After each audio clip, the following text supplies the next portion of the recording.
very difficult. So this person has written something called The Value-Ladenness of Ancestry. This is by Yasmin Haddad, it looks like, and this is in the Studies in History and Philosophy of Science. So yeah, as always, this is my first time reading it. I'm not endorsing it. I'm just trying to figure out what's good about this, and let me know what it is. So yeah, and and let me know, and here we go. And then, as always, we evaluate this at the end. We've got the emote review, which if anyone's still around at the end of the paper, we get to, put it through a rubric, which are based on emotes, and you can spam emotes, and that goes up on a website, which I am currently working on getting back up and working. Introduction.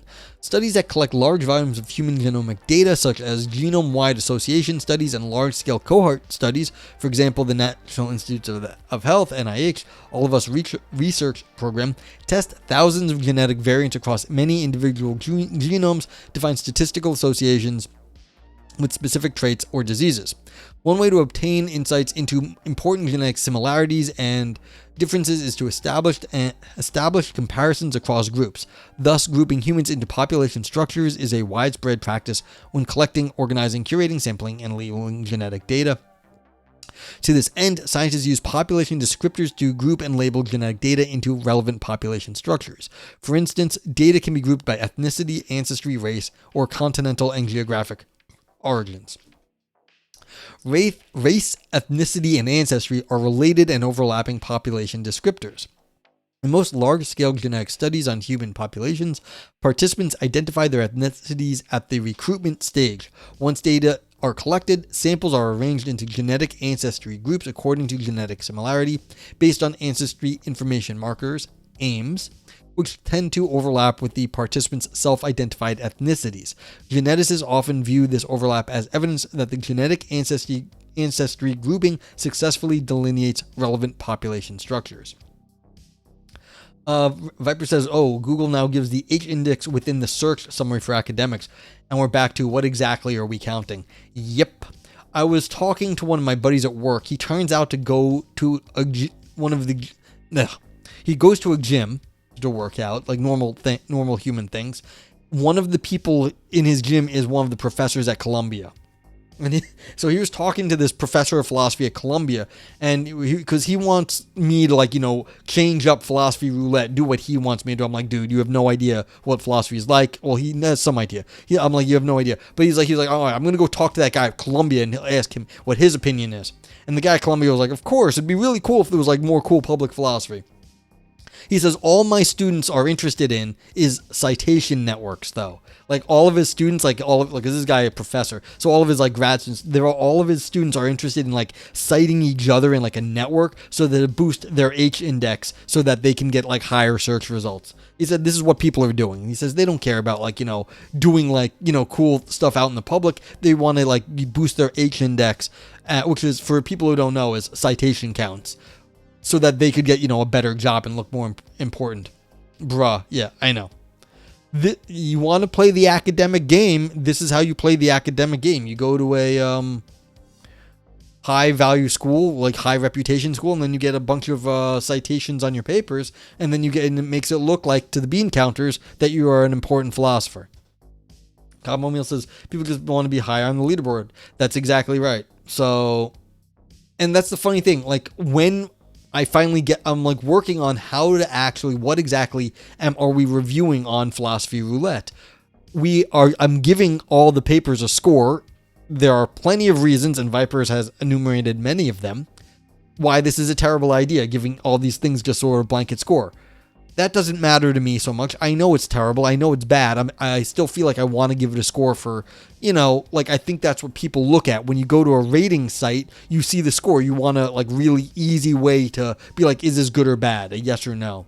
And so it's well, how can I actually expand upon this? And this is one of these things I was actually thinking about today because I'm working on the site. How do I actually give credit to these authors that do a good job in some other way that's not a citation score that is literally built into fucking Google now? Is there some other metric? This is what I'm trying to do. Combat the H-index. Yeah. Okay, what were we doing? So, Population descriptors thus serve to delineate population structures based on markers of genetic similarity and hence relate to the task of classification. However, population descriptors can be contentious. Yeah, and this is exactly the problem. People will self-describe incorrectly, and even basing things on like race have historical not valences.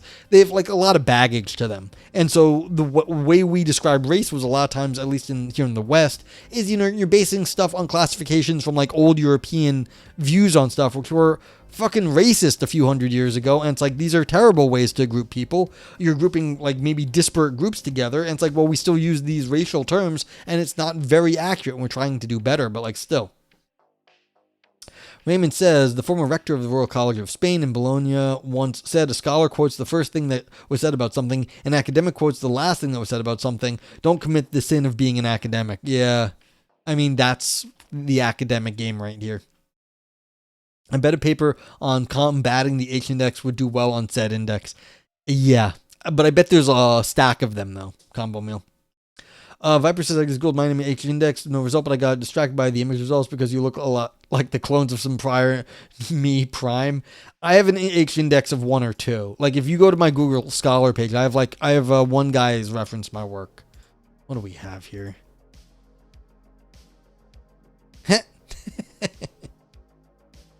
Why?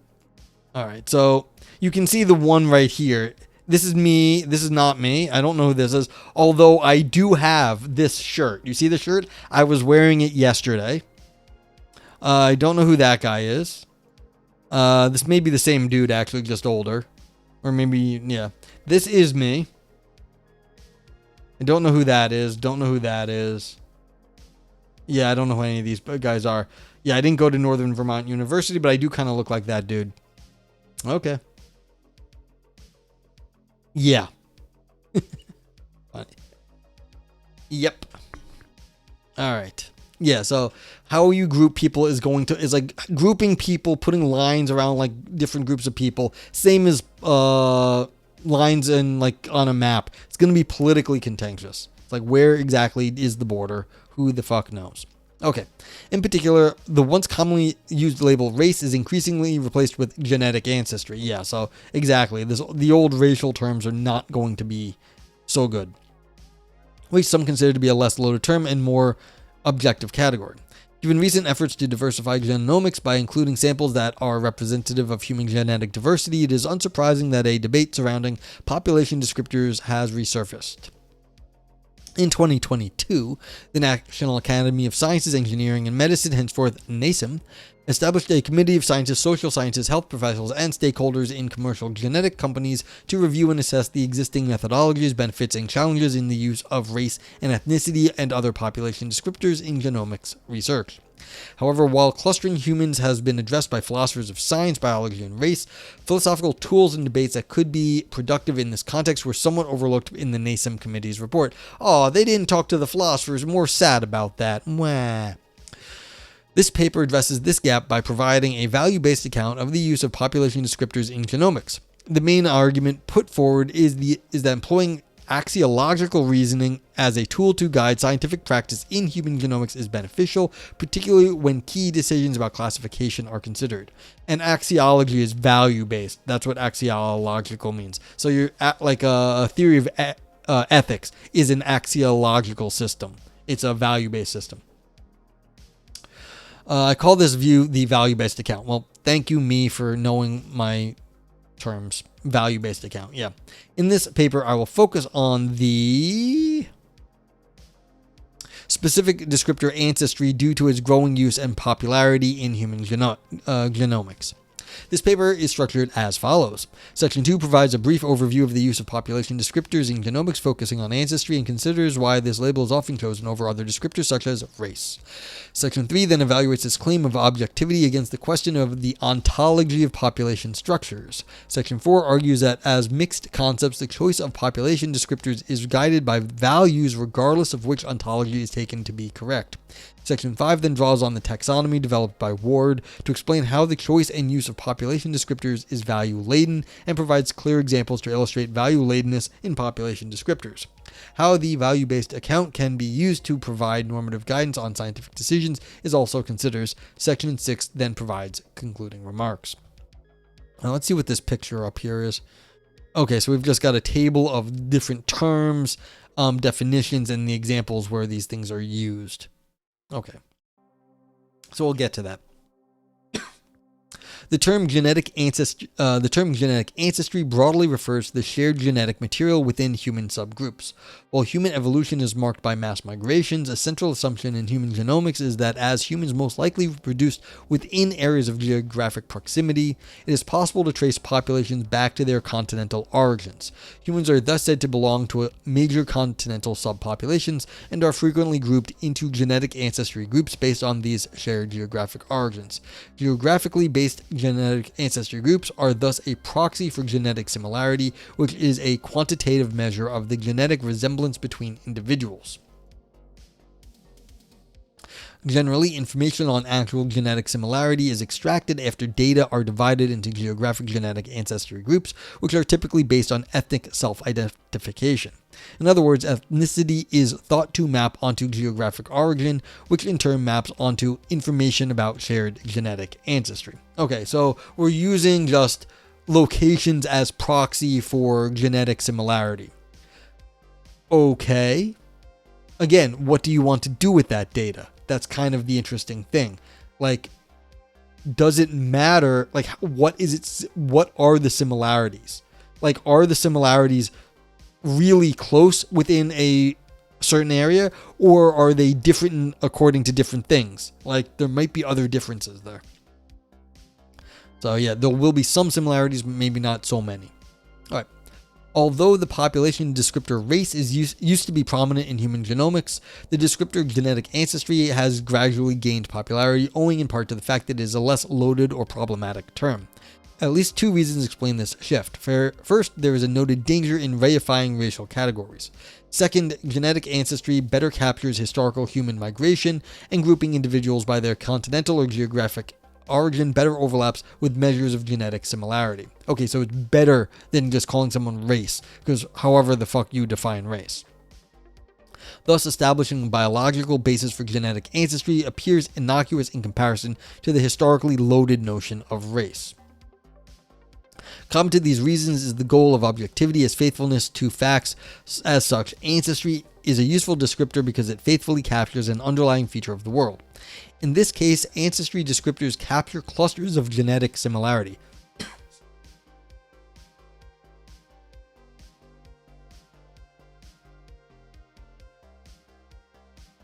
Therefore, genetic ancestry is favored over race because it is believed by some to be a more objective category that reflects the history of human populations to which an individual and their ancestors belong, rather than social and political hierarchies implied in the concept of race.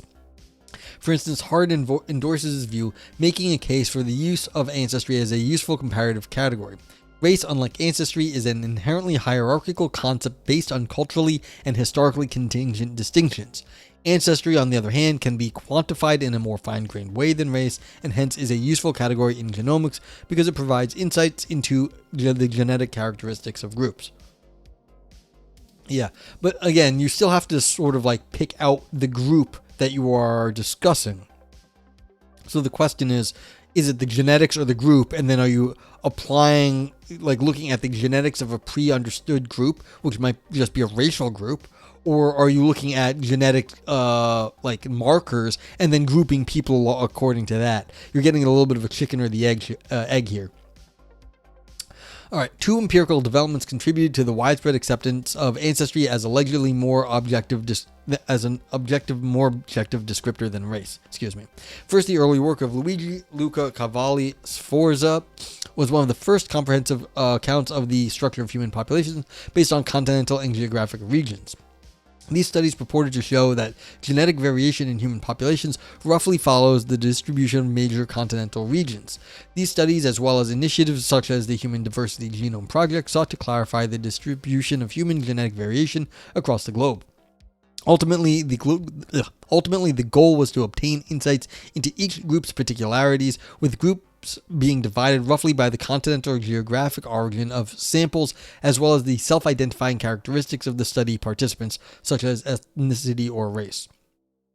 Second, the development of clustering algorithms such as structure has enabled scientists to apply computational techniques to vast amounts of genetic data, making visible the distribution of genetic variation into clusters of genetic similarity. Okay, and so this is what I was just saying. Could you do a lot of statistical analysis and then see where the group lines, sort of like the genetic things, fall just based on genetic differences and or similarities, and then sort of say, okay, then how does that map onto people's, not the other way around? So you can do it one way. You can say, okay, where is everyone from and what do you call yourselves? And then see how the genetics are grouped together. But then you can also just do statistics on the genetics and then see how that actually maps onto what people say in the world. In most studies, clusters tend to overlap with the self-identified ethnicity or race, supporting the view that although there are some social constructs, patterns of genetic ancestry also tend to appear in the data. And yeah, that was my concern above. So like that, it's you can actually just pull it out by statistical analysis on its own. For example, Rosenberg et al. Applied. There was a funny post. Someone switched et al. To and gang. So, for example, Rosenberg and gang applied model-based clustering using structure to assess the correspondence between predefined groups with groups inferred from individual multi-locus genotypes. Their findings show that there is a high correspondence between the two, thus supporting the claim that genetic ancestry is a relevant category indicative of membership to genetic clusters. The authors conclude that self-identified ancestry is a good proxy for genetic ancestry. Okay, so that's interesting that our social structures are correct in some sense. It's a good proxy based on the statistical analysis. Similarly, Bouchard and gang argued that genetic ancestry maps the risk of disease in different populations. In addition, Borrell and gang argued that genetic ancestry information can be used to produce more equitable healthcare outcomes between races or ethnicities. The use of genetic ancestry to identify similarities within populations assumes that self-identified race or ethnicity is a good proxy for a participant's genetic ancestry and thus provides useful information about disease risk. And that's important because we have, at least here in the U.S., we have vastly different health outcomes between different populations. So if it's just the fact that you're going to get less benefit from the medical system if you're a black woman in America. You just won't, it won't be as effective for you on average if you're a black woman in America compared to a white man. These are just numbers. And it's there's a fact. So it's being able to do these sorts of things and, then maybe adjust the healthcare system here accordingly would be a very good thing. Okay. Yeah, and again, you don't need to then also genetically test everybody if their self-identified groups are a good proxy. You can just ask them, who are you? Oh, okay, you're this group? Then we can give you this course of action. And that's a lot better than having to run a genetic test on everybody. Okay. Both developments support the idea that ancestry rather than race holds greater relevance and objectivity. Self-identified data serve as a reliable proxy for genetic variation clusters across different continental regions or genetic ancestries. This correspondence is used to support claims about the greater objectivity of ancestry compared with social constructs such as race. It just occurred to me as I was saying this, here in the U.S., of course, we have a lot of the Black American population came over, during the slave trade. Maybe a lot of those people have lost, their, histories and where they were socially understood to be from during that stuff. And see, that's unfortunate because now these people don't have a good way to be oh yeah, I am from this part of Africa. These are my genetics. Now we have to go back and do more work, figure out where people are actually from and be oh, you are part from this area. And then, so, it's you can't always just ask people when you have trampled on their history. Oh, well. Okay, objectivity here refers to factual correspondence. As such, ancestry aligns with detectable characteristics that exist externally. This is evident in the common language of underlying genetic variations, which reflects a connection between superficial features such as self-identification based on visible traits and deeper biological characteristics such as the shared genetic constitution within a group. LaRusso and Bacchini summarized this idea into what they called the genetic hypothesis on the biological relevance of genetic ancestry. The genetic hypothesis thus implies that 1. Self-identified race is a good proxy for specific genetic ancestry. 2. Different genetic ancestries can be correctly and unambiguously identified. And 3.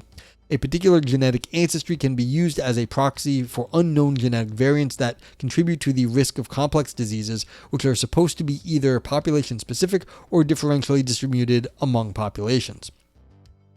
LaRusso and Bacchini's reconstruction captures how many geneticists assess the overlap between labels of race or ethnicity and genetic ancestry.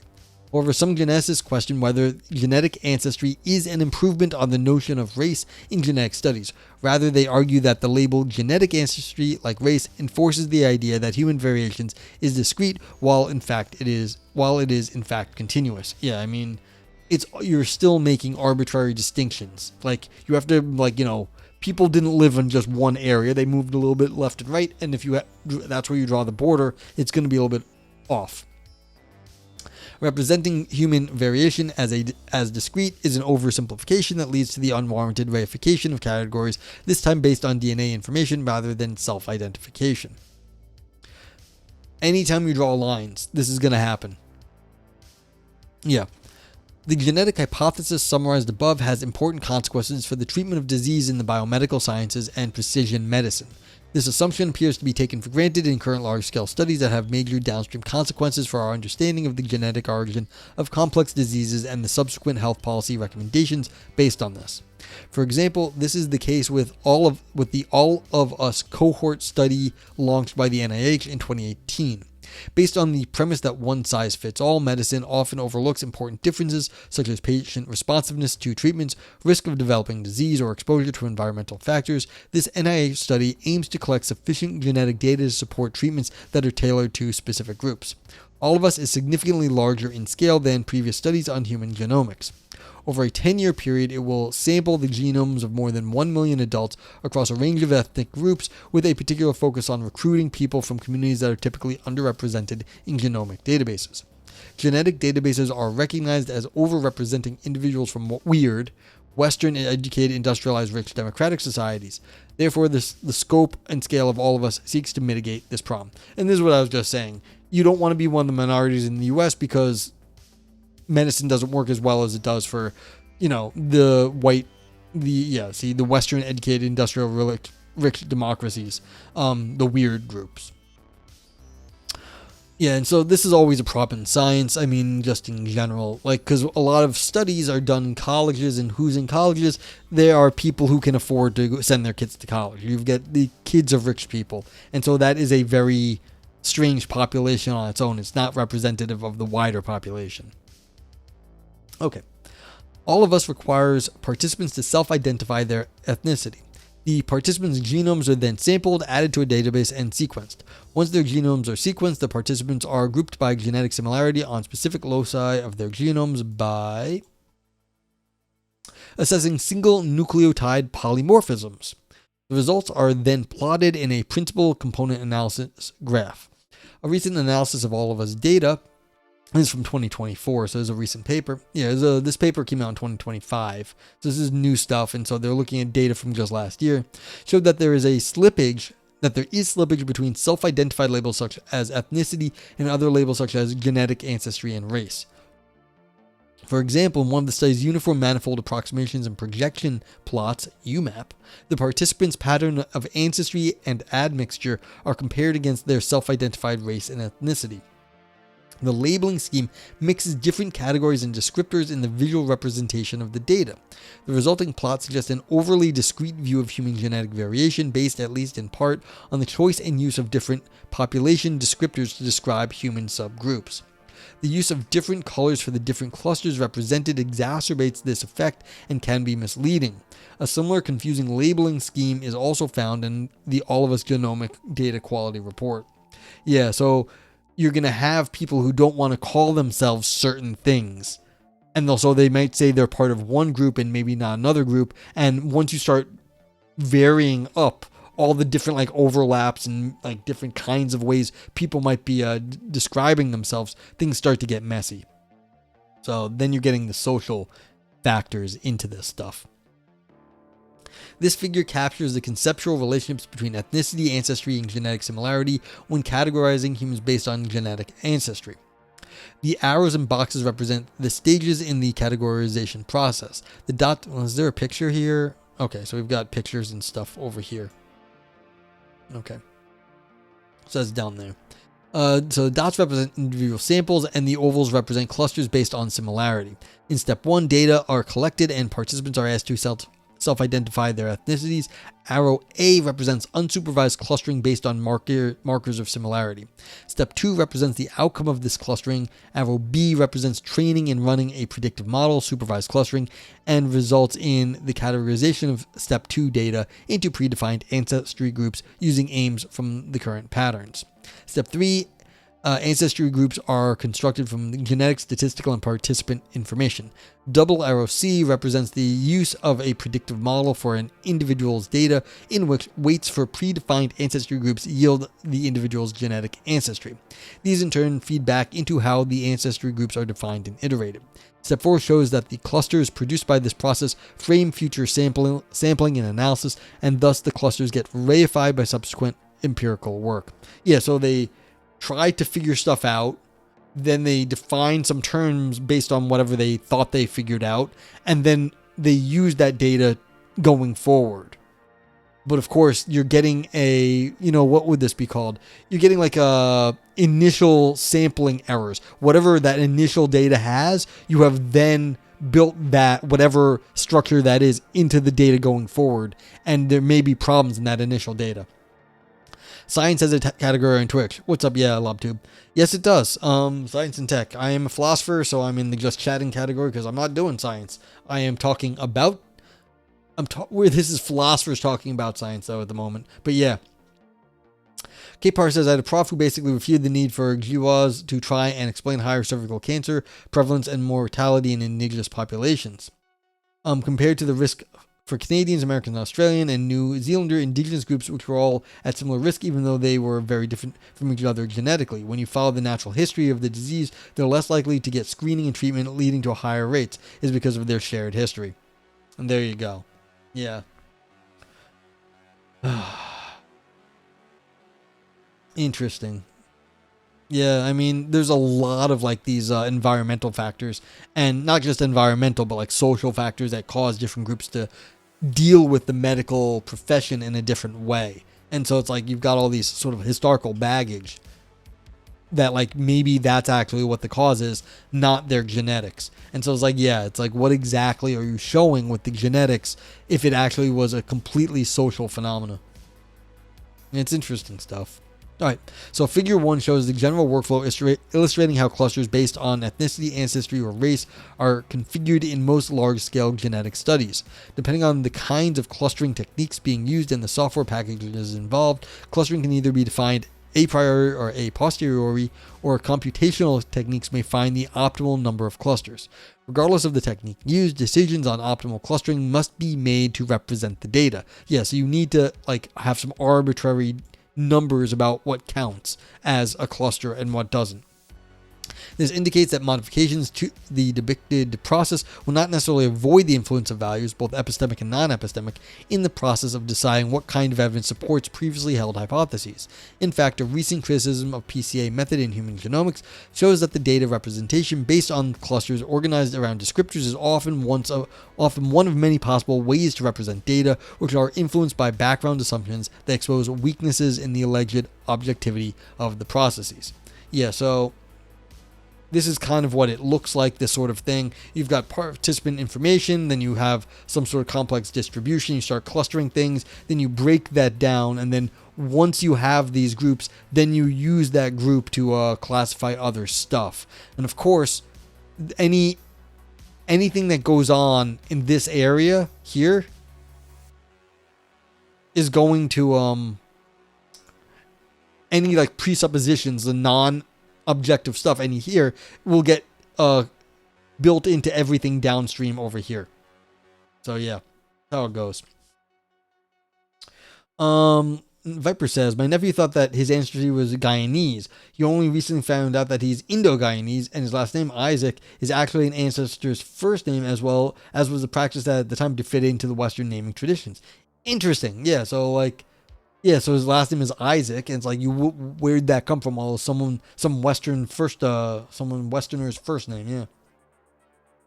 K-Pars continues, that and people mess up whether their society racializes them, their culture, ethnicity, and nationality. Yep, that was a mess. I meant they are categorized and discriminated based on appearance, is their day-to-day culture, or the place that they live and hold citizenship.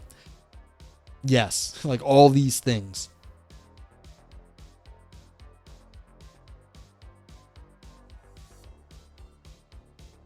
So yeah. Well, this is the problem. We have to start from somewhere, otherwise you don't get to classify anything. You have to start from somewhere. The problem is there's no objective place to start. There just isn't. I mean, I know we got some Bayesians in the chat. Where do the priors come from? And the priors are coming from these old racialized ideas that, you know, have a lot of problems with them. K-Par says, not to mention genetic vulnerabilities, but it's almost always a multivariate and a complex relationship. Yeah, it's hard to know on a lot of these things. And as you were saying earlier, sometimes it's the social, sometimes it's historic, sometimes it is genetic, but like it's hard to know exactly. That's why you do science. But yeah, okay. Population structures and population descriptors. The alleged objectivity of ancestry as a population descriptor has increasingly come under scrutiny. That's what we're saying, everyone's saying. It's like the way we understand this, it's got too many things still built into it from the old ideas. For instance, the NASEM report concludes that it remains unclear when and whether genetic ancestry should be used as a descriptor.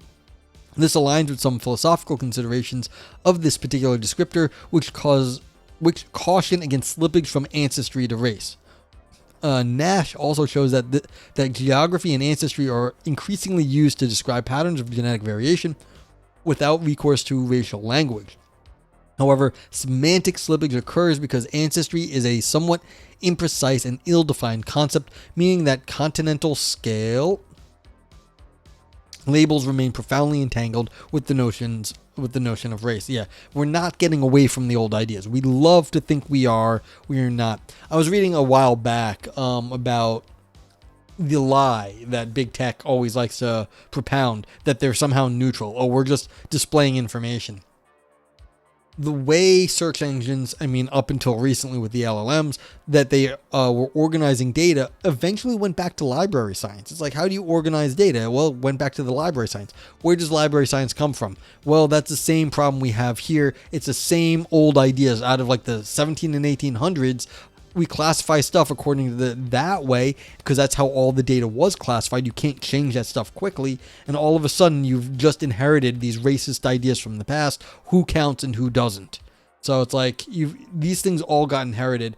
And as always, they've always been like, oh yeah, we've got facial recognition technology. What populations does it work best for?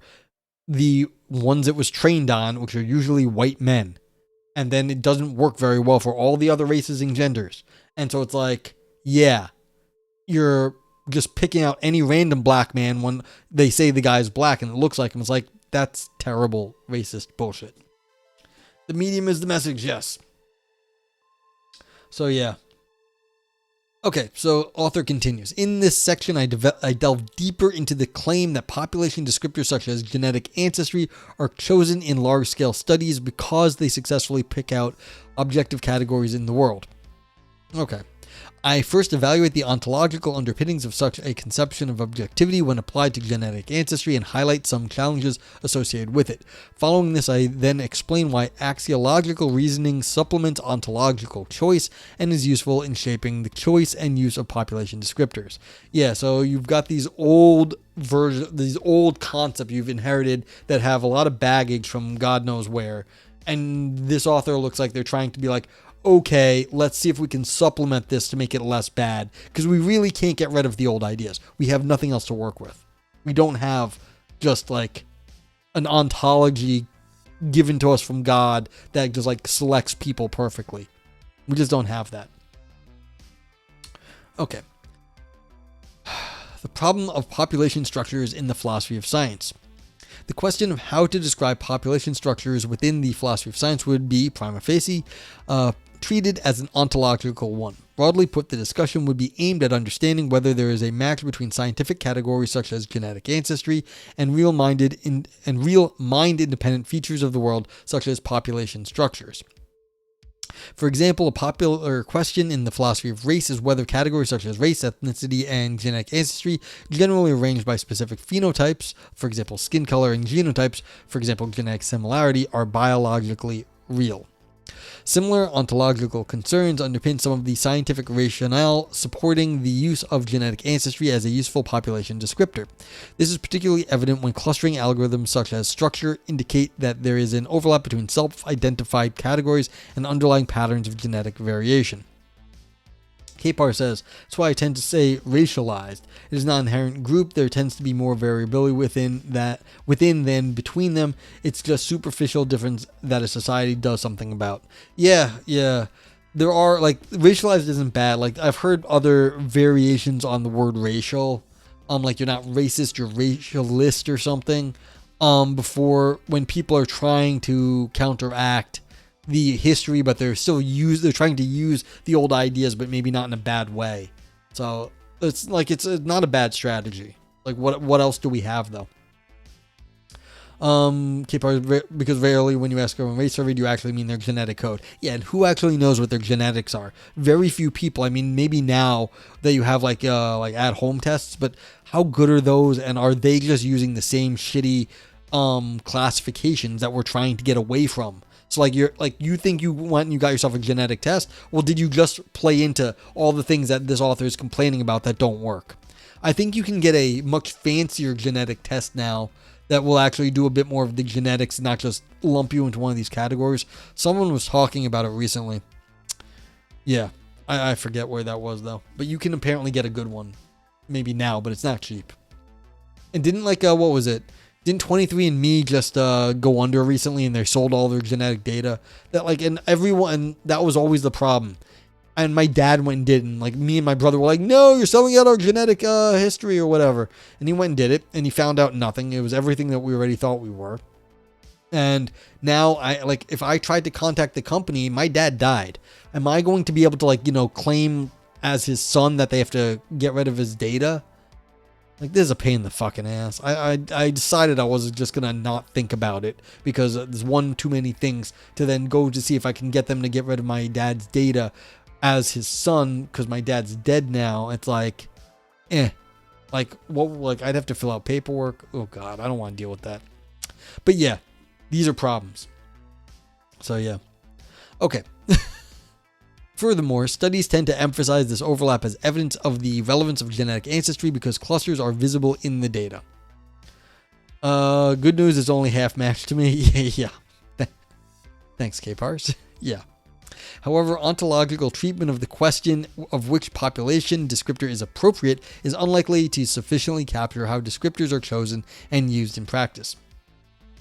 If I commit a crime, it could arguably be my sibling. Yeah, my brother doesn't live in this country at the moment, so I don't think I have much to be like, yeah, he flew over here, committed the crime, and then flew back to Europe. So we will see about that. Although, blaming him for shit, been doing that for years.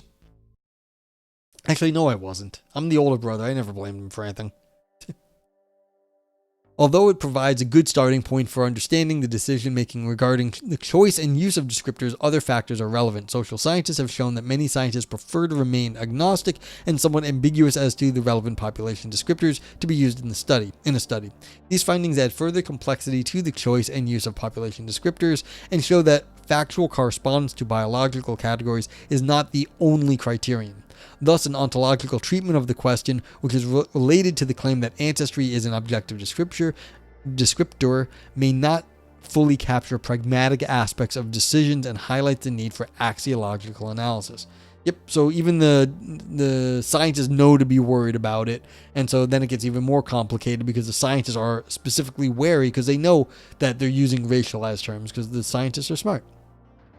For example, Panofsky and Bliss showed that the increase increased use of continental labeling may be due to purposeful ambiguity. So yeah, it's interesting. The scientists know that what they're doing is kind of BS, and so they're avoiding the BS, but that also changes the data over time. Continental labels blur racial and geographic understandings of population difference.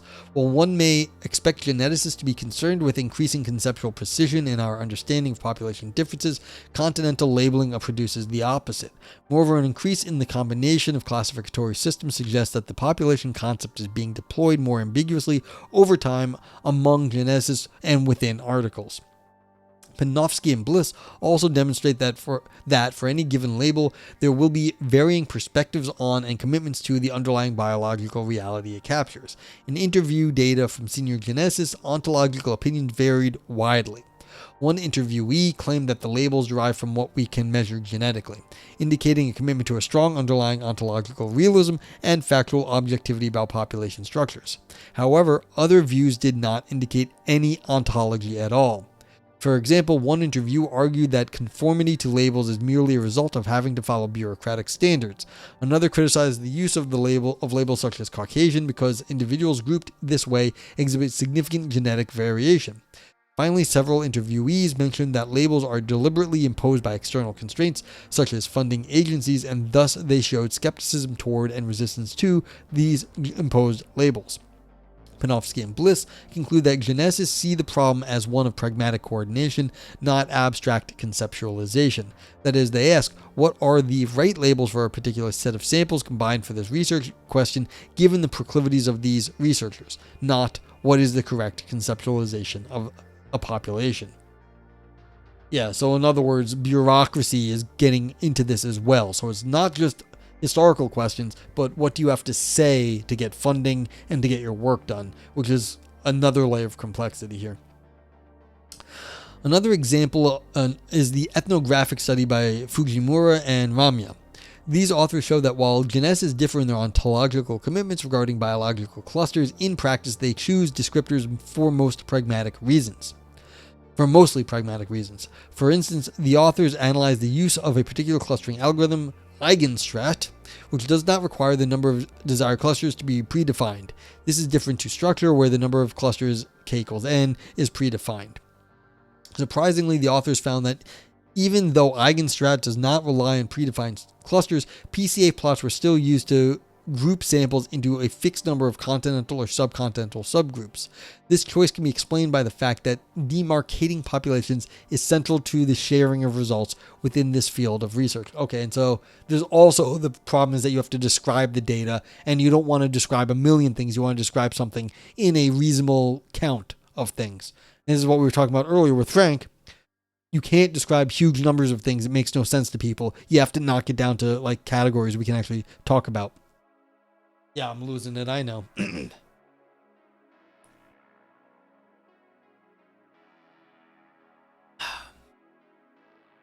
2-hour mark. Such findings echo what philosophers of science have defined as underdetermination. The idea is that with terms such as race and ancestry, extant data underdetermine both ontological realism and anti-realism about population structures. This debate concerns whether ontologically real population structures such as genomic clusters even exist in Homo sapiens, in that its members can be assessed using genomic measures of similarity, what Kaplan and Winther termed biogenomic clusters. As the truth of ontological claims is underdetermined by the data, these considerations only partially account for decisions relating to scientific practice. This suggests the need for an additional axiological dimension to the analysis. Okay.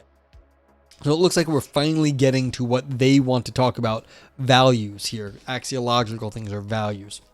Yeah, and 4 over here, I don't know if you can see it, but like, this is like the value-based thing is coming up. So we're one column away.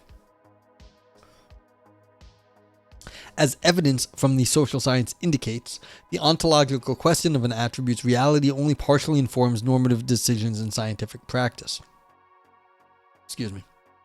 Given the agnosticism and deliberate ambiguity in the choice and use of certain population descriptors, one option is to settle for ontological pluralism, which Ludwig argues is compatible with most of the current population accounts of natural kinds in philosophy of science.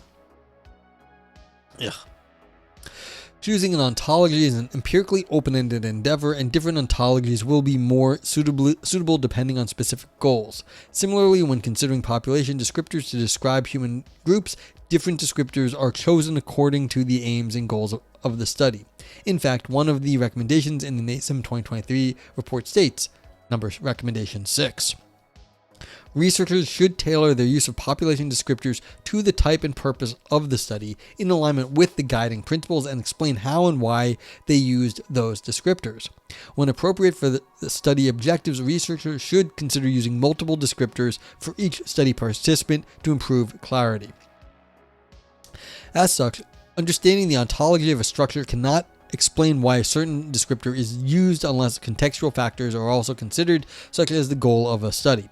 For instance, the NASEM 2023 report recommends excluding race as a descriptor in studies that aim at gene discovery of Mendelian traits, but including it in studies that aim to assess health disparities with genomic data. Similarly, a study of human evolutionary history should use the Ancestry label, while a study of cellular and physiological mechanisms should avoid it. In the following sections, I further develop how to approach and manage values in the case of the choice and use of population descriptors. The underlying epistemic and non-epistemic motivations and goals of scientists are decisive factors in their practice, and therefore clarifying the value-ladenness is needed to establish why some descriptors, such as genetic ancestry, are or should be favored over others, such as race. It is relatively uncontroversial to state that values shape how scientific knowledge is generated, particularly by informing practical decisions.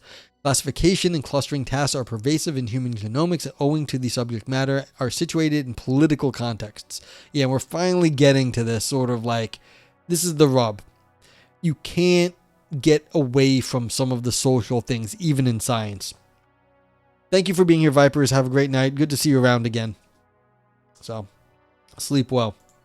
And I do apologize to all my European viewers. I've already told people to go to bed tonight. Want me to ban everyone before I go, or do you want to risk it? No, just go to bed. You need your sleep. Don't ban everyone. But I appreciate the sentiment.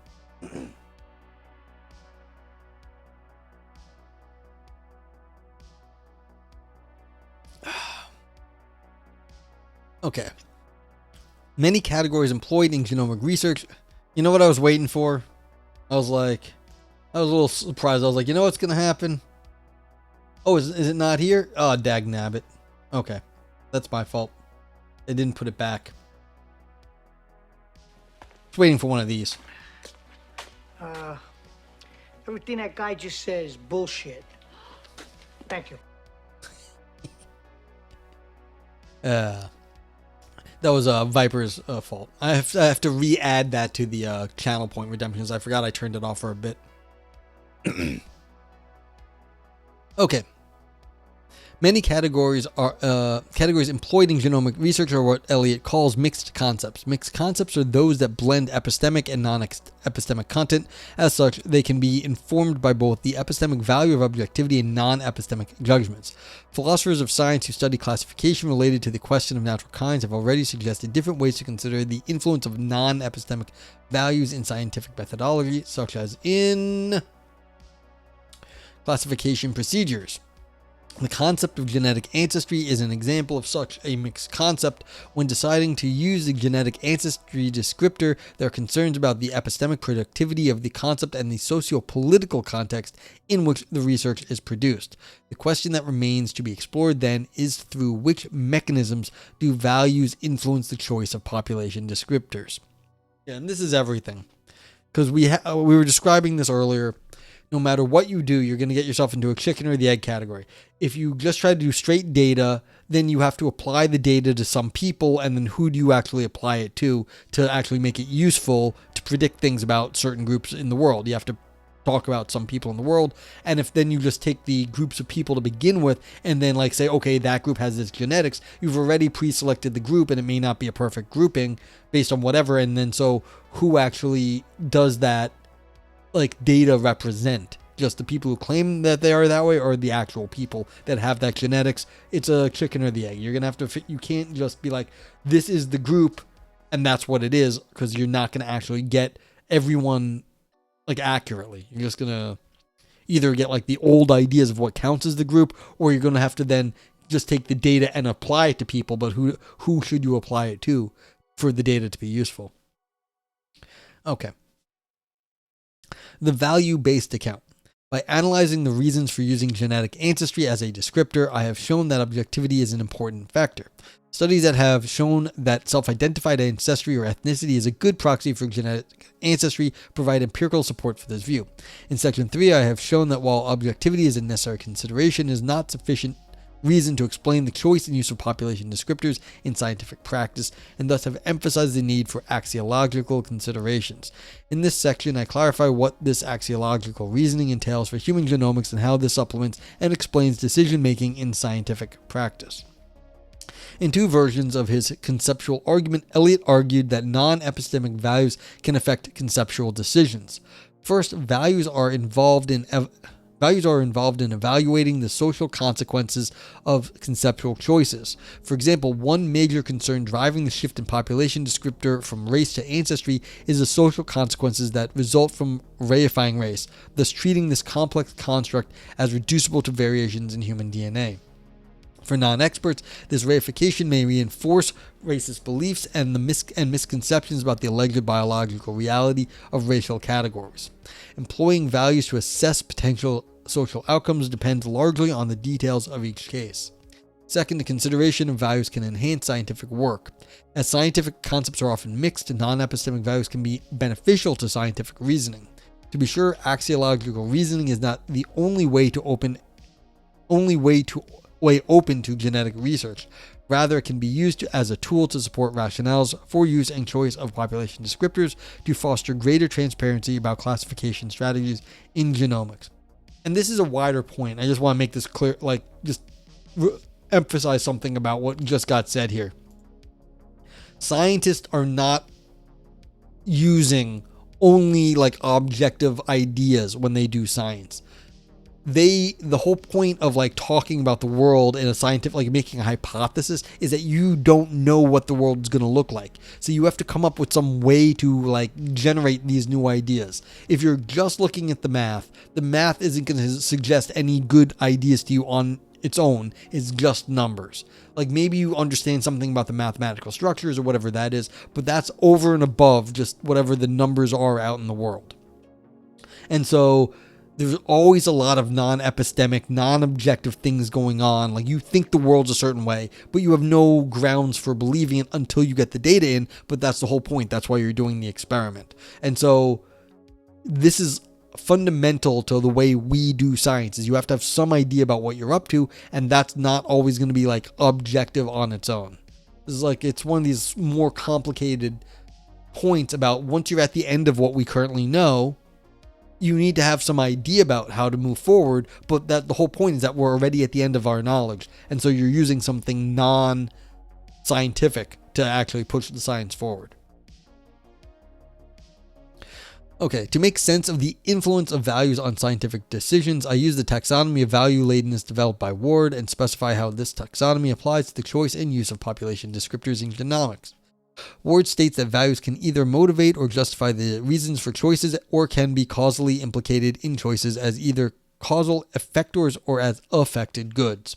I also evaluate the guiding principles in the recommendations of the NASEM 2023 report to illustrate the value-ladenness of population descriptors. Okay, values as motivating reasons. Values act as motivating reasons when they primarily motivate the agent, consciously or unconsciously, to make a particular decision. Thus, the resulting decision is value-laden. Two examples of epistemic values illustrate their role as motivating reasons in the choice of population descriptors: simplicity and standardization. Yeah, and so these are also called heuristics. We like Occam's razor, do the check the simplest thing first, and then standardization, again, that's do the thing that will be most convenient for a lot of people, because it makes a standard. So these are two ways to simplify work on our part. First, the epistemic value of simplicity often motivates the decision to sort population structures by genetic ancestry. Some geneticists have suggested that genetic similarity is a better descriptor. However, it is unclear how this descriptor would be used in practice because scientists often want to generalize and share results across a community and are thus seeking simpler ways to summarize their findings. Grouping genetically similar individuals into a descriptor captured by the more coarse-grained term genetic ancestry thus allows for shared classification practices at the cost of a less loss in precision and more fine-grained labels. In addition, favoring simplicity also enables a reduction of high-dimensionality datasets to simpler, lower-dimensionality datasets, which allows large amounts of data to be processed quickly. Techniques such as PCA allow for reduced dimensionality, simplifying the process of sorting individual genetic data into genetically similar groups. Simplicity as a value is also driven by economic reasons, as simpler datasets require less computational power and thus less funding. Finally, pursuing simplicity makes it easier for researchers to coordinate their work across countries. Yeah, gotta be easy enough. You can't make something so complicated that only one person can understand it or one computer can do it. Okay, second, standardization is another value guiding the choice of population descriptors in large-scale studies. As scientists compare collected data against other datasets to make inferences, it is useful if the labels used are standardized across studies. Moreover, standardizing the labeling of datasets improves communication of data and results between scientists, pharmaceutical companies, direct-to-consumer ancestry testing companies, and other organizations. For example, the ancestry categories chosen in the All of Us cohort study are the same labels used in the Genome Aggregation Database, the Human Genome Diversity Project, and Thousand Genomes. However, standardization produces several issues. For example, as most genomic research has been produced in the United States and funded by the U.S. government is encouraged to conform with U.S. Census categories, a hegemony of American racial taxonomies is perpetuated in human genomics. Yeah, see, if you are following the U.S. Census categories, who created the U.S. Census categories? Some weird fucking U.S. government, probably senators or something like that. And let me tell you, not all of our government elected officials are good people here in the U.S. I'm sure you know some of them. Okay. This hegemony in taxonomy, as well as the availability of legacy data that have already been classified, provides little incentive for rethinking more accurate and precise labeling of data samples. In addition, studies have demonstrated that there is a Eurocentric bias in many genetic databases owing to the overrepresented of individuals with European ancestry. This is what I was saying about the search engines again. The way information is classified in data science goes back to library science, which goes back to the old European libraries and the way they classified stuff, which is, of course, from hundreds of years ago and has some inherited problems. Okay. Author says this is particularly problematic when the diversity in these samples is not fully compatible with standardization labels. Moreover, standardization is both an epistemic and a non-epistemic value, and the specific ways in which data are standardized is a contextual value that shapes scientific inquiry. Okay, values as justifying reasons. Values can also act as justifying reasons. As with motivating reasons, a choice is value-laden if it is justified by appeals to values. As described previously, population descriptors fit the characterization of mixed concepts, indicating that their choice is informed by both objective considerations and non-objective epistemic values. This mixed character becomes particularly evident in the recommendations in the NASEM 2023 report on the use of race, ethnicity, and ancestry as population descriptors. For example, the report dedicates a section to discussing the guiding principles that should be used to inform decisions on the use of descriptors. According to the report, these guiding principles are intended to foster the highest ethical and empirical practices and to support trustworthy research to inform its recommendations. Such guiding principles can be interpreted as a clear example of the influence of values as justifying reasons because they illustrate a case in which the choice of population descriptors is justified by appealing to certain values. Examples of such guiding principles include respect, beneficence, equity, justice, non-epistemic values, and validity, reproducibility, transparency, and replicability, which are epistemic values. Yeah, so all of a sudden you're getting into these theory choice questions, like why do we want to have theories of this sort, which is not, you're not looking at the data anymore. You're looking at why we want to organize our theories in this way. And that's value laden, because that has something else to do, not with the data at hand, but with the overall research project. Another example is the value of diversity, which has until recently been central to current scientific research and is an important justification for clustering humans according to genetic ancestry. Conforming to social values is at least utilitarian for scientific research.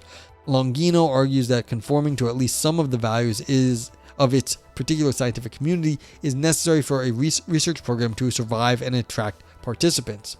So far, this social contextuality means that race has been a dominant method of categorization. As Bliss argues, formulating a taxonomy is a political act that emerges in a social context in which race is a defining principle of difference and shapes the go-to taxonomy for most labs. However, increasing the diversity of genomic data is not only valued for social reasons, but is also a critical step in generating more accurate predictions of genetic risk factors, which will help reduce health disparities. As such, genetic ancestry appears to be a good candidate for an alternative label. Values as causal effectors. Values can be implicated in choices as causal effectors as they can bring about certain outcomes. This has significant consequences for the choice of genetic ancestry as a population descriptor, owing to the influence of commercial interests in human genomics. Yeah, so we've got the money also matters here. As genomics is a field involving different stakeholders, it is unsurprising that compromises between different interests mean that values are causally implicated in choices and decisions. Two examples highlight how values can act as causal effectors in the choice of population descriptors. I mean, just off the top of your head, if you know that there's a certain population that has money that would be interested in finding out about their genetics, you're going to focus on that population and be like, we're going to call that population something good, and that will be whatever like we're going to focus on, because you know they're going to pay you to get your data. Like, easy. So it's like a marketing thing. Marketing matters for like who is going to pay you for your research. Okay. First, values act as causal effectors when stakeholders are involved in decision-making and producing recommendations, as is the case with the NASEM report, which includes stakeholders from direct-to-consumer genetic testing companies. Conceivably, such companies are interested in keeping the genetic ancestry descriptor because it supports their commercial activities. These companies heavily market genetic ancestry as a proxy for identity and personal history, turning it into a profitable product. Therefore, it is plausible that the profit potential of ancestry-related products means that such stakeholders propose economic interests as values to defend the use of descriptors that benefit their business and commercial models. Yeah, I mean, you're not going to sell as many genetic tests if you're like, find out which race you're from, because that sounds weird now, but you could say find out your genetic history, and that will make a difference. Second, government funding agencies and private companies within different contexts and social settings may encourage the use of different population descriptors. Yeah, and remember, politicians have to market to their constituents. Their constituents may be of a certain genetic whatever, like history, race, whatever you want to call it. And so what they understand of themselves may be what they want to hear their politician talking about. And then the politician is going to, only grant money for projects that will talk about that social group, whatever that group is. For that local population, I guess I'd say. Okay. For example, studies sponsored by the NIH are encouraged to conform to certain requirements that represent diversity through the use of specific labels. And the latest UMAP plot is issued by the All of Us study. The ethnicities Hispanic and Latino are clustered together in the same label, even though they may include individuals from very different continental regions, such as Spanish descents from Europe and native Latin Americans. While precision is proposed as one of the central values in the choice and use of population descriptors in genomics as per the NASEM report, such recommendations are not followed in practice, and imprecise labels are still being used owing to other often non-epistemic reasons, such as pressure to conform to existing labels regardless of their degree of precision. In summary, even though scientists often voice concerns that such descriptors might not be adequate, there are very few, if any, incentives to rethink classification schemes owing to the publishing and funding constraints on science today. Yeah, like I can't make up a really good like group that I want to study and then get funding for it if no one knows who that group is. I have to do a lot of work to explain what I'm talking about. Then I could get funding. But like if you were only saying, well, look, we have money to fund like, studies on white Americans, then you have to be like, well, I'm going to study white Americans. All right. Values as affected goods. Values are also affected goods. That is, some scientific choices promote values and those choices facilitate the flourishing of certain goods in the world. In other words, such goods lead to the promotion of other values. In the case of population descriptors, there are at least two ways in which values can be affected goods. First, consider the example in which a scientist's goal in using genetic ancestry as a descriptor may be used to promote diversity, but the way it is currently used, especially by direct-to-consumer genetic testing companies, which described previously can be a powerful influence on the use of such descriptors, may ultimately promote a reductionist picture of the world in which humans are grouped into a few preordained ancestry groups. Therefore, the ways that diversity is promoted can enforce other, possibly less desirable values. A powerful example of such consequences can be found in a recent discussion on the term admixture DNA. Admixture, which describes the result of the process of gene flow between two previously distinct populations, is a pervasive concept in human genomics to capture diversity. However, as Kamporakis and Peterson argued, it reinforces the problematic assumption that there are, at least in principle, populations that can be thought of as non-admixed or pure. Kapar says, it's not that I disagree, I just don't know if this is going to turn into causal effectors anytime soon.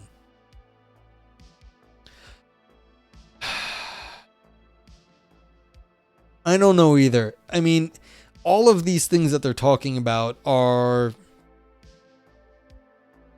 these are all in the background. All this stuff that the author is talking about, these are all things that are sort of muddying the waters, why you can't just be like, there's some easy, here's a fix. We're going to do this. We're going to give this. We're going to do one thing. So the overall strategy here for this author, in terms of their rhetoric, is they're going through all the different ways that these things are there's no one way to solve the problem. And so that's their solution. Their solution is look, we can't just do this one thing. It's not in the nature of the research that we're ever going to, or at least anytime soon, be able to just have a solution about what to call this stuff. And so what they're doing is well, you have to have these sorts of considerations going into whatever your scientific study is. So the fact that you're not going to be able to pin anything down is kind of their rhetorical point. It's that you're not going to get any one thing that's going to work 100% of the time. Sometimes different factors are going to be at play. And so that's what's going on here. They're not trying to pin anything down. They're trying to show that there's too many moving parts. And so it's yeah. I mean, we're getting to the end, I think. Still got a bit to go. Yeah, so where were we? On 7? Or were we on 6? No, we were on 6. Okay, yeah, we're getting towards the end, though. So, we've got, a few more pages. But, basically, they've just, that's what they were doing. Wait, wait, where were we? Shit. Yeah.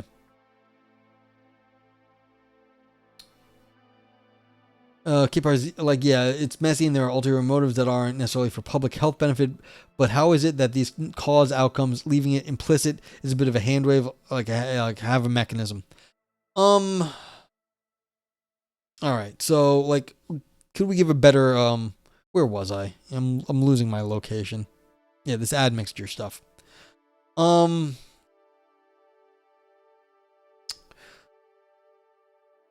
I'm trying to think of a better example of how it this is they gave a few in theory stuff where it says they cause these outcomes.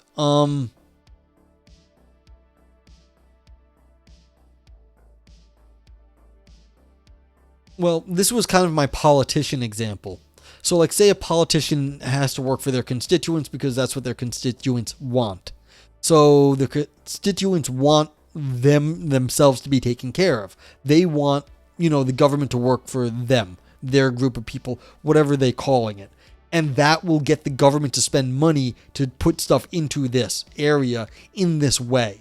And so the idea that like they have this sort of descriptor that was already existent in that population then causes the research to cluster around that. And that's how like these outcomes could be like caused by the concept, because basically that group who has that idea has political power. So yeah.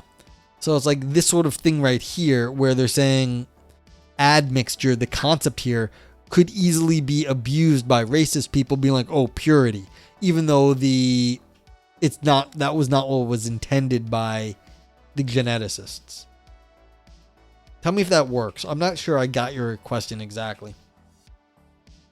Okay. Okay, so yeah, we were doing this admixture thing. All right, a second example is where there is a trade-off between competing epistemic values such as precision and generality. For example, one of the recommendations in the NASEM report is to focus on choosing more precise descriptors. One reason mentioned for favoring precision is that precision fosters trustworthy science. However, opting for a more fine-grained and precision descriptor means that it is harder to generalize results. Returning to recommendation 6 in the NASEM report, the prescription is that scientists should consider using multiple descriptors for individual samples. However, following this recommendation means abandoning coarser grained descriptors that may already conform to the classification schemes of other studies, as well as hindering the potential to generalize results from individual samples to larger groups. Therefore, when the value precision is favored, two other values become affected goods: generality and trustworthiness. This illustrates the trade-off that must be accounted for in study design, which cannot be resolved based on the quality of empirical data alone, but must also appeal to value judgments on behalf of the scientific community. Okay, I mean, this is fair. Like, if you do a very narrow study, you may have great data, but that also means you're not going to, like, you have great results, but that also means that you're not going to talk to any other studies. If you have a more general study, then you might be able to relate it to other things, and you know, can, like, collaborate more. So there's a trade-off there. Okay, axiological reasoning as a tool for human genomics. There is considerable agreement that science is not free from the influence of values, both epistemic and non-epistemic. However, this does not mean that anything goes, and philosophers of science should reflect on which values are worth pursuing. Value-Ladenness, as I have shown, is a productive framework. The question that remains is how a value-based account of population descriptors may inform recent debates over scientific practice. In this section, I outline 3 ways in which scientific decisions can be facilitated by considering values. Capar says, definitely possible and reasonable. It's a problem with multiple possible solutions, and the interesting theory is in how the author would say it fits together and whether there is evidence to support that stuff. I see lots of papers that show effects, but each one makes a different argument, implicit or explicit, about how or why. Fair.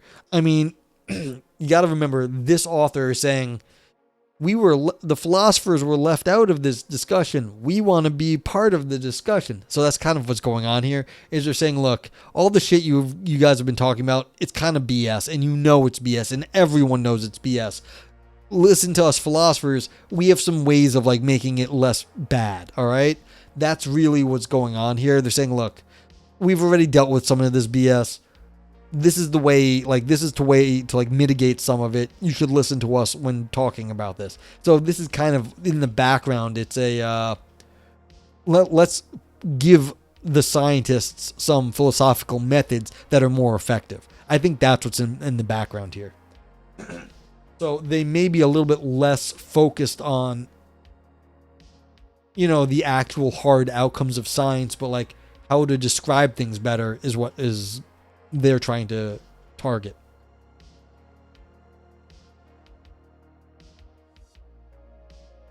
Yeah, this is going a little longer than I expected. Vipers is very clever in describing the papers he finds sometimes. He intentionally drops off all the references. So I thought this paper was a little shorter than it was because he didn't count the references in the page length. Yeah. Okay. These 3 types of value-based decisions focus on decisions on which values are desirable, which values to neutralize, and which decisions require a compromise between values. Several frameworks have been proposed to account for the influence of values on the scientific process. I've drawn some of the existing work on the topic to set out how to tolerate the value-ladenness of population descriptors without losing sight of objectivity. While the values involved in each of these may overlap, this distinction provides a useful initial classification on how values should inform decisions in scientific practice. Alright, 5.1. Decisions on which values to pursue. One productive way to make decisions about which values to pursue is through what Holman and Wilholt call consequentialist demarcation strategies. Yeah, now we've got what sounds like very, very philosophical terms. My aim is not to defend such strategies over others, but rather to evaluate how they can be useful for the case in question. Intamin proposed one such consequentialist demarcation strategy by advancing the Ames approach in the area of climate science, the insights from which can be readily extrapolated to other areas of science, such as genomics. The Ames approach suggests that appealing to values is legitimate when promoting democratically endorsed epistemological and social aims of research. Similarly, Kicksher recognizes that science should engage with democratic values in order to address relevant societal needs and challenges. In other words, methodological decisions such as how to construct models, how to classify data, etc., are appropriate and justified in relation to the aims of the research. As such, the influence of non-epistemic values such as social, ethical, and political values is desirable in the scientific process if and only if they promote democratically endorsed epistemological and social aims. This is of particular relevance to the case of choice of population descriptors for two main reasons. First, the choice of population descriptors shapes our understanding of human differences with the consequences in both social and political spheres. Human genomics is a field of science tarnished by racist legacies as a result of reductionist thinking about race, which reifies race to biological categories. Therefore, it is in the interest of promoting democratic and socially responsible science that non-epistemic values should be proposed in the scientific process. One such example is the increasing recognition of the need for diversity among study participants.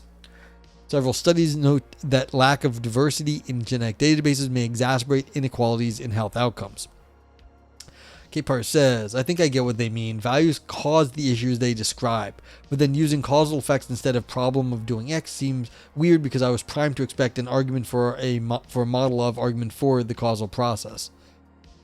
Fair, but their strategy is what they're doing is they're giving an example, like one or two examples to show that it happened, or they only need to show it happens once or twice to show that it's a problem. They don't actually need to give the full causal structure. They just need to show, hey, look, in this instance it happened, and so it's a problem. That's all they need for their rhetoric here, you know? I get where you're coming from. It's like, well, they're making all these claims and then they're not like explaining everything. But what they're doing is they're like just showing this is like how I'm going to describe the problem. Here's an example of when this actually happened. Therefore, we need to account for it. And so they're not describing everything. They're just saying, look, this is like a list of issues that we need to get through. Again, that's the strategy in this paper, is to be like, look at all the problems you guys are trying to deal with. Listen to us philosophers and we'll try to clean it up a bit. So yeah. Okay, for example, the overrepresentation of European individuals creates Eurocentric biases in research. This can be mitigated only by increasing the genetic diversity of participants. Yes, exactly what I was saying is they only have to point out that there is a problem here because of they have references because there's an over representation of like European individuals, of like people of European descent, because that's who are white, educated, industrialized, democratic folks or whatever it is. Like you get the rich people, those are the only ones who have time to go do genetic studies and go to college, and that's how it happens. And so that's just an example. You're not actually explaining the history behind that. You don't need to. You just need to show this is what we're stuck with and it is a problem. Okay. All right, representing as many genetic ancestry groups as possible in a large-scale study helps to remediate these inequalities. Here, valuing diversity can be seen as a desirable, as it will ultimately fulfill the democratic goal of more equitable health outcomes owing to better representation and understanding of typically underrepresented groups in genetic research. Second, large-scale studies such as All of Us have important downstream consequences for health outcomes in the long term. Specifically, biases in human genomics easily propagate to other fields. If such studies aim to analyze human genetic diversity to advance medical treatments that can be targeted at specific populations, then non-epistemic values should inform methodological decisions. For example, the values mentioned in the recommendations in the NASEM report, transparency, beneficence, etc., must be considered when choosing labeling schemes with the use of population descriptors. If such studies are based on inadequate or obsolete labeling schemes, the results may be applied using such classifications, which may not be the most precise way of dividing groups according to the genetic similarities and differences. Therefore, clustering techniques must be revisited with democratically endorsed epistemic aims that avoid the inappropriate representation of an individual's ethnicities or genetic ancestries. Decisions on which values to neutralize. Conversely, if democratic goals can be used as a benchmark to evaluate when value-ladenness is appropriate, it can also be a tool to determine when values should be neutralized. This is particularly relevant when considering the ever-increasing aim to redirect science toward business-oriented goals. This is evident in genomics through the growth of recreational genomics, such as direct-to-consumer genetic ancestry testing companies that have greatly profited from the marketing potential of the Ancestry descriptor to the general public. This illustrates a clear case in which the different stakeholders have different interests in the population descriptor genetic ancestry. From the perspective of such companies, it is therefore reasonable to insist on the use of the genetic ancestry descriptor, whether it accurately portrays human genetic variation or not. These direct-to-consumer testing companies own the largest biobanks and thus can provide important resources for scientific research. It is therefore unreasonable to expect that those interests can be neutralized by excluding these companies from scientific decisions. Nonetheless, it is important to identify which kinds of corporate interests are or are not enhancing the quality of human genomics research. In this respect, caution is needed when decisions on the use of genetic ancestry as a descriptor are largely motivated by financial interests. Yeah. So, I mean, if you can sell your, what was it? Ancestry.com. I see advertisements on, local TV for Ancestry.com. It's like, put your ancestry in and go discover your, long-lost relatives and stuff like that. So, they would push against, changing that model because that's what's making the money, clearly, because they're advertising on it. K-Pars says it does show that it has a causal effect, and that's all they need for the argument. It's just a matter of my own curiosity. Want to know what they might think of how it works. Fair. I mean, it's like, this is one of those, you might be able to go look up the references and find something that would dig into this. But for their purposes, yeah, they may not be doing what you want them to do. But as far as I'm concerned in this paper, it's a little bit repetitive, but they're just trying to drive home the point. This is there are these problems. We're going to talk about the problems. These are not going away problems. And then here's how to mitigate it a bit over here. But that's it. That's all we're doing here. So it's they're not trying to bite off more than they can chew in this paper. They're not making any grand claims. They're just being here's the problems, these are problems, and here's kind of what we might be able to do about them. Yeah. Okay. All right. Moreover, scientists have little incentive to rethink more accurate classification schemes owing to a publish or perish academic culture. For instance, one reason to conform to existing labeling schemes is the need to be published in major scientific outlets.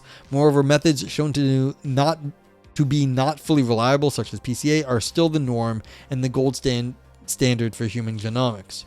The incentive is therefore to conform to existing methodologies and data presentation norms. For example, all the latest All of Us UMAP plot, even if they overemphasize the discreteness of human variation instead of stressing continuity. Therefore, the wrong incentives create a vicious cycle that perpetuates the inaccurate use of population descriptors based on values that should be neutralized because they may hinder the pursuit of epistemically and socially democratic science per Intelman's Ames approach. Examples of values that should be neutralized include simplicity when representing data in oversimplified form, generality if the goal of pursuing this value is motivated by individualistic reasons such as the desire to be more cited or mere convenience, and economic interests such as choosing imprecise descriptors due to existing commercial interests. However, it is important to note that one cannot simply be naive about erasing the influence of such values. Often recommendations are framed in such ways that the responsibility for change falls onto individual researchers, as is perhaps the case with reports as the NASEM 2023 report, with very few concrete recommendations on how to change incentives relating to the loom of science, to borrow from Douglas's 2018 metaphor. For undesirable values to be neutralized, institutional level changes must be implemented so that individual scientists find the incentives to rethink or modify existing classification schemes. Yeah, and I mean, this is kind of what you're bringing up. They're not actually giving a whole lot of recommendations. They're just like, this is bad and we should do something about it. But like, they give no, like they're saying institutional level, which means nothing. It says this is going to be someone else's problem. K. Park says, kind of reminds me of Searle saying, want to see me prove mental causation? And then he raises his arm. Like, sure, but the arguments are over how. Exactly. Like, yeah, I did something. Okay, great. What, like, that's not what we were asking. We were asking what's interesting about that. We were asking, how did it happen? What's going on? Not that you can raise your arm. Like, claiming it's mental causation is just a claim. It doesn't actually prove anything. But, I mean, Searle, of course, knew that. All right. 5.3, decisions that require a compromise between values. In some cases, it is less straightforward to assess which values should be encouraged and which should be neutralized, as this may imply a trade-off. In human genomics, there is an apparent trade-off between the precision of a population descriptor, that is how fine-grained it is, and how generalizable it is. To resolve such cases, it may be helpful to appeal to value judgments, as exemplified by the appeal to guiding principles in the NASEM report. Pluralism in the use of descriptors is therefore desirable and compatible with a study's goal. In other cases, some values may create a trade-off with other values where both sides are worth pursuing. For example, Eurocentric databases provide very accurate results for individuals of European ancestry, and increasing diversity in databases may decrease the accuracy for individuals who were previously overrepresented. Therefore, a trade-off may be warranted, although this is an area in which the advances in data processing are expected to correct for such trade-offs. Another trade-off emerges between the use of categories at all and the goal of fostering diversity in genomics. While some argue that those categories enhance diversity, others criticize their use because they oversimplify human genetic diversity. According to Lewis et al., imposing categories on genetic ancestry fails to adequately capture human genetic diversity and what we know of human demographic history. As such, the use of labels such as genetic ancestry reinforces the wrongful conception of ancestry as discrete rather than continuous. Studies representing ancestry clusters merely increase the numbers of clusters while omitting important details about the continuity of human genomic diversity. Coop, for instance, calls for the use of continuous measures of genetic diversity as a replacement for genetic ancestry. Okay, so conclusion. This paper examines the use of population descriptors in human genomics from an axiological perspective. It considers the reasons behind the recent tendency to replace the descriptor race with genetic ancestry in human genomics, and establish that this shift is motivated by the claim that genetic ancestry is a more objective descriptor because it matches underlying biological categories or cluster bases based on genetic similarities. The paper describes how descriptors such as genetic ancestry, despite claims of objectivity, are mostly chosen following values which are often non-epistemic. It then proposes a value-based account using axiological reasoning to clarify the value-laden character of population descriptors. Through this account, the study sets out ways to manage values during scientific decision-making when choosing population descriptors. An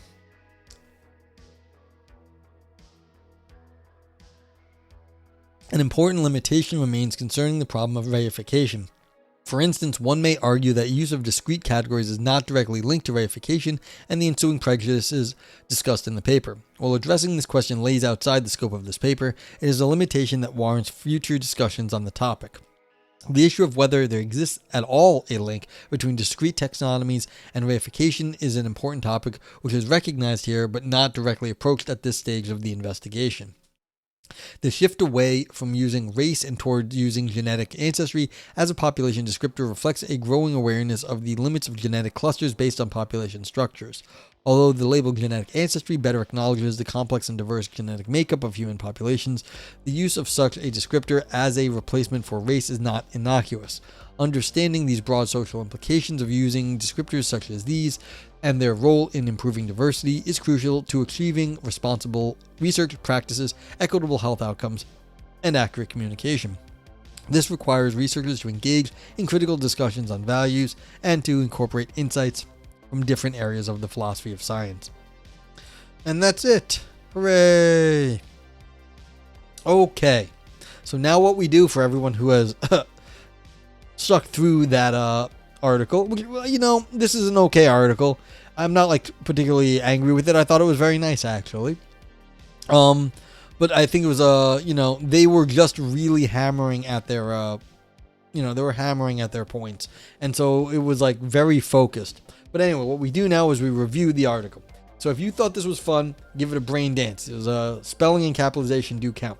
If you thought it talked about existential or artistic social drama, Nog Scream. Nog Oro for Orbos, deep ancient ideas. Nog Knife for slicing and dicing arguments. Nog Navel, navel gazing only for academics. Nog Turd, all style no substance, still poop underneath. And Nog Grapes for big claims that shrivel up. You can also use the global vote yay and vote nay of Twitch. Those are just positive and negative, thumbs up, thumb down, and my vote meh, which is kind of in the middle. Note that I do calculate a overall score. Anything in the green makes the score go up, anything in the red makes the score go down, and the vote meh actually pushes everything to the middle. And you can reuse emotes also.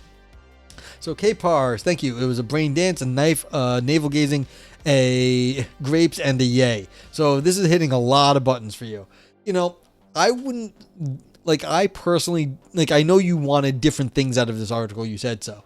I wouldn't give it a grapes. I felt it kind of didn't make many big claims. It only said, look, I'm only going to do this and this is as far as I go. And they just stuck to their line the whole time. So, I think it was you might want more out of an article like this. That's entirely fair. But I don't think they overstepped their claims though. So I wouldn't personally give them a grapes, but you are all welcome to vote as you wish. What am I going to say? Yeah, like I said, I think they...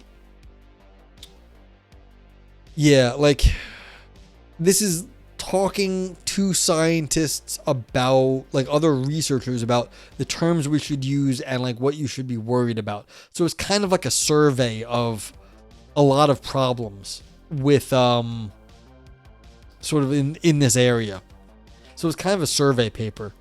What do we say? I'm not sure. Dude, what am I going to say? I'm going to be I feel like this is, a very much a not a nog grapes, a navel gazing thing. You're only trying to convince other researchers of things. Now, granted, these are talking to non-philosophers in some sense, not just inside baseball. So it's a little bit of a problem. Yeah. K-Pars won't lie. Most of these questions have been discussed in the 34 years in sociology, anthropology, and epidemiology. It's not actually revealing anything. Anyone who has actually seriously considered this kind of work in graduate, post-grad capacity. Yeah, and I feel that's part of the issue here, is that they were talking to a very specific crowd. And that's why I'm giving them Nog Navel. It's not a bad paper. But it's just very sort of hey, you guys need to pay attention to this, and you didn't pay attention to this when you were doing this work, and it's sort of really important. And so it's a kind of a summary paper from a philosophical point of view about a missed opportunity in a certain area of research. And so it's yeah, you're just hitting one thing. Now, maybe it would have been better if they had reference some of the other stuff, but I'm not angry that the philosopher came at this from the philosophy side. That's fine. Now, just because it's very directed, it wasn't a bad paper. I'm going to give it a vote yay, I think, too, also. I think it was good paper. It's just sort of it's sort of a mix. It's a very focused paper, but Yeah, we'll give it a nog knife as well. Just like a very focused paper, but a lot of navel gaziness to this. So yeah. But yeah, thank you for rating K-Pars, and yeah, I think like what you're saying is it tracks, like it makes sense. So if anyone else wants to get their yeah, good technical points, not offensive. Yeah, if anyone else wants to get their rating in, please